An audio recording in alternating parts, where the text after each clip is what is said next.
வெளியிலையோ தண்ணிக்கு பக்கத்துலையோ, தண்ணி ஏன்னா அதோட கண்டக்டர் மாதிரி தண்ணிக்கு பக்கத்துலையோ இல்லை இரும்பு இரும்பு இது இல்லை எலக்ட்ரிசிட்டி அந்த போல்ஸ் அதுக்கு பக்கத்துலையோ இல்லை இப்போ ஒரு வயலில் தண்ணி இருக்கிற வயல் அதில் நிற்கிறது கூட பாதிப்பு உண்டாக்கும்.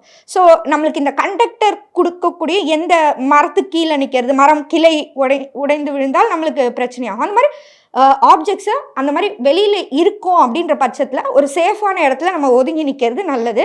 கேமரா வச்சு ஃபோட்டோ எடுக்கிறது அதெல்லாம் கொஞ்சம் அவாய்ட் பண்ணணும். ஏன்னா அதுவுமே நம்மளை பாதிக்கிறதுக்கான வாய்ப்பு இருக்குது. ஸோ மோஸ்ட்லி அந்த கேமரா ஃபோட்டோ எடுக்கிறது, வெளியில் இதை போய் ரசிக்கிறோன்னு நிற்கிறது, மொட்டை மாடியில் ஒரு தடவை இப்போ ரீசெண்ட் டைம்ஸில் மொட்டை மாடியில் ஃபோன் பேசிகிட்டு இருந்த ஒருத்தர் கூட பாதிக்கப்பட்டார், இதில் இறந்து போனார் அப்படின்னு கேள்விப்பட்டோம். ஸோ கொஞ்சம் அதை எங்கேயோ நடக்குது அப்படின்னு இல்லாமல் அந்த தண்டர்ஸ் எனக்கு கேட்குது இல்லை லைட்னிங் என்னால் பார்க்க முடியுதுன்னா கொஞ்சம் சேஃபாக வீட்டுக்குள்ளே இருக்கிறது நல்லதாக இருக்கும்.